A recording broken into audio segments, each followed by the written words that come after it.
Hey, welcome back to the channel. We're going to be playing some Megabonk, and I'm going to be showing you a strategy to get the Corrupted Sword. The Corrupted Sword, you have to get the Cursed Tome to level 20 in under 10 minutes. This will also unlock Sir Chadwell, and a few of the quests will be complete. So let's get into it. We're going to be using Tony McZoom, and in the store you want to refund the weapon slots. Because we'll be using 2 weapons primarily for this entire run, and the less weapons you have, the more kind of tome upgrades you're going to be given. So pretty much if you have 4 weapons and 3 of the upgrades that you get are weapons, then you get no tome upgrades. But if you have 2 weapons, then pretty much every upgrade you should see at least 1 tome appearing. That will greatly simplify things for you. And we pretty much want to focus on damage. And we did enable turbo mode. Turbo mode makes it so that all the chests are 95% off. And I believe there's a 5 times increase to the rates that enemies spawn, which is nice for XP. Okay, so since we're focusing on damage, you pretty much have to choose everything damage and XP. Your goal is to get as much XP as possible, so we got the XP shard there for the possibility of dropping double the XP from enemies. Movement speed is good there. Wireless dagger upgrades are always welcome. The bounces also will help survive the hordes. We got all blues there. Damage upgrade, so we'll do the either heals or chance to freeze. We went with the chance to freeze since we have one already. It's gonna make things a little bit simpler, but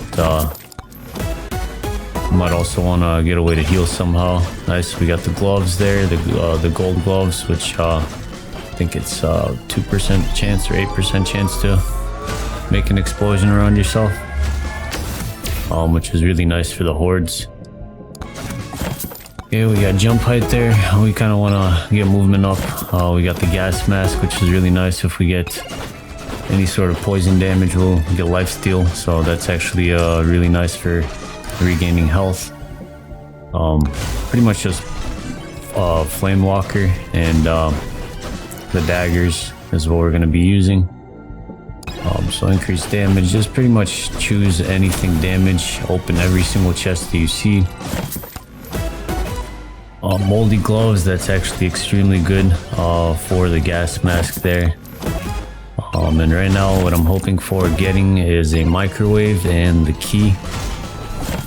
The key that gives you a 10% chance to open chests for free, because then we can microwave that 3 times and then we'll pretty much have about 40% chance. I don't know if it exactly works that way, because I believe if you have 10 keys you don't get every single chest for free. So it's probably a 90, like you multiply the current price by 90% and it always, or current chance by 90%, and there's always still a chance that you're gonna not get the chest for free, but I'm not too sure how that works. Okay, so gold gain is nice there, and then another gold gain as well. We haven't gotten any tomes yet, which would be nice. We're looking specifically for XP gain tome, and obviously the Cursed Tome, so we got the Cursed Tome there finally. Increased damage is amazing for every single chest there with that card. We got the key finally, thankfully. Okay, it's either moldy cheese or brass knuckles here. Brass knuckles, since we're gonna have to do the swarm fairly soon, and that'll just help keep the enemies away from us. We have to kind of focus on more damage upgrades and open up as many chests as possible, just because of the increased difficulty that we're getting. Okay, we got the cursed gauntlets, just more damage but also increased difficulty. Specifically, I'm increasing the difficulty because it gives you even more enemies that spawn, resulting in more dropped XP. But you have to be able to kind of level up to the point where you're getting enough damage projectile bounces and quantity of projectiles. Okay, so we're just pretty much going around collecting as many shrines as we can before this boss spawns at 7 minutes. Yeah, so pretty much just increase your chances of getting XP. So difficulty is always nice. The strength is nice to see, 7.5% increase on the shrines. So we still have quite a few shrines to go. So it's pretty nice. We're not gonna be able to get that, unfortunately.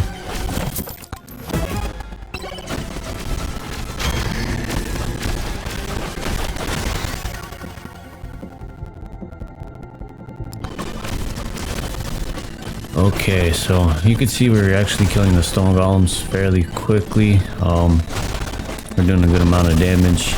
Might as well grab this shrine here. Got some movement speed increases. We're having a little bit of difficulty grabbing that just because of all the AoE that they're dropping, and we can't afford chests anymore, it looks like. So we got the quantity tome. Quantity tome is pretty much essential. We don't focus on damage, we focus on quantity specifically, because we're about to have the swarm come in, and we can pretty much upgrade our damage enough with the shrines and stuff. So we got moldy cheese, that's really nice for the boss. Gonna finish off these stone golems. You can see how fast they're actually dying. Moldy cheese is helping quite a bit. I'll grab all these chests since we do have the increased damage, and we're about to have to face the hordes. So I particularly choose quantity tome pretty much every time I get it. Cooldown is also really good. So cooldown and quantity, the amount of projectiles you can shoot in total, and how fast you can shoot them. So anvil is amazing. +1 weapon stats every single time we get an upgrade there. So now you can see we have additional stats on the weapon whenever we do have a new upgrade that comes to it. So I pretty much focus on projectile count. If there's a projectile count on the weapon and no curse or quantity or cooldown tome upgrades, then I just go with the weapon quantity. Damage will pretty much handle itself. You have such a large amount of quantity and cooldown upgrades that it really doesn't matter too much for damage. You're gonna get damage up from the shrines anyway, and then just stuff you pick up from all the chests around the map. Your damage will be more than enough to kill the enemies, especially if you have some sort of gold items that create like AoE damage around you and stuff. You can see this horde was a breeze, especially since we have all the difficulty upgrades too. This should have been fairly difficult, but it was actually really easy. So we got 3 moldy cheese. So now the final boss is for sure in the bag. So there you go. We got the wireless dagger upgrades. The projectile bounces on that are extremely good. It pretty much doubles, or not doubles, but every projectile has another reusable kind of, well, you know what it means. Just keeps bouncing forever pretty much. So we'll grab the evasion tome there, but it's just because we haven't kind of seen the XP tome, and I'm getting sick of the not getting cursed tome upgrades or the XP tome, so I just wanted to fill that up. So you can see, because we have 2 weapons, pretty much every time we level up, there's way more cursed, or not cursed, just way more tome level up upgrades. So since we have 10 minutes, we could start the boss early potentially. We're at curse shrine number 9, but we're not gonna be able to last too long. Maybe like 2 minutes. Once you kill the boss, the timer drops to 10 seconds, and then after that timer, you have the final swarm come, and that final swarm you can use to get additional XP, but it's not really worth it since we have so much time left. If you hug a wall like this, they pretty much all spawn right next to you, and you just kind of move as fast as you can around it. I have a strafing tutorial as well on the channel if you're interested in watching that. The strafing tutorial pretty much allows you to move very quickly with the characters, faster than default speed. So there we go, we got an XP shard here. So you can see I'm actually moving fairly quick. Okay, shouldn't have grabbed that. That is very useless. That's more for, should maybe saved it for the boss, but we're gonna have no issues with the boss there. So I'm just increasing projectile count as much as we can, because we're gonna have the horde as well. And since the wireless dagger projectiles bounce, it's the more of them you have, the better. We got a magnet drop there, but we're gonna save that till we can pretty much farm as much XP as possible. But I think we have this pretty much in the bag so far. We have a lot of XP dropping. Got more than enough damage. Got a good amount of XP upgrades from just items around the map and the shrines as well. We could have had the tome for XP upgrades, which would have made this even easier. But honestly, if you just focus on quantity and Cursed Shrine, you'll do more than enough damage and get more than enough enemies.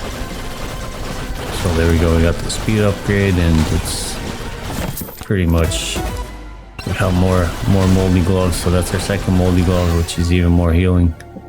But there you go. You can see it's a very easy strategy. After this swarm wave, we'll grab that magnet and use that magnet to additional XP with that watch there. Okay, quantity as well, or cursed, but we got 5 more levels and 2 minutes 30 seconds to go. Really the strategy here is just to use 2 weapons, focus on the quantity as said, upgrade the curse as much as possible, and with that magnet here I think we should finish this off fairly easy. You can see we still have 2 minutes 20 seconds out of that timer. I'm just gonna farm a little bit more, get a little bit more XP around the map. We use that magnet towards the end once we farm a little bit more. So we're at level 19 Cursed Tome. 2 minutes left. We didn't even need that magnet, honestly. So more projectiles since there was no other curse, but realistically we could have refreshed it, but it's all in the bag now. We got the bosses spawning here. You can see how quick they're dying. This is super easy. So there we go, we got the final Cursed Tome upgrade. It's just under 2 minutes left. So this is a very easy strategy. You could pretty much do this even if you're unlucky with the drops. You just have to survive and not get hit, and if you're able to strafe, this really makes it super simple just because you can get around the map super fast. So you could find that video on my channel if you're interested. It works with every single character pretty much, and it'll allow you to clear the entire map with almost all the characters, really.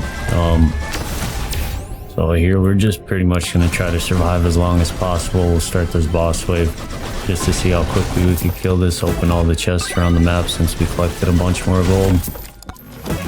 And it's free damage whenever we open that up, since we got that card that increases damage by 2.5%. So we got 3 of them. You can see how quickly they're dying. This is actually a very easy strategy to do. This character's super easy to use, and it's got a lot of speed, so you can clear the map fast. And if you use the turbo mode, you pretty much get every single chest and a lot more XP. So it's the turbo mode, the 2 weapons. It can pretty much be any secondary weapon that you like. It could be something that hits near you, like say the sword, or those rocks that fly around you. Those are just something that'll keep you protected pretty much. So we'll just take all the upgrades, use the microwave. We finally found the microwave around the map, so just increasing our damage here. We can't afford the microwave. We got a second microwave. That would have been nice if we had the key a little bit earlier on and we found that. So that would have been, what, 7 total of those keys. So around 60-70% chance of getting all the chests for free, which would have made this even easier, honestly.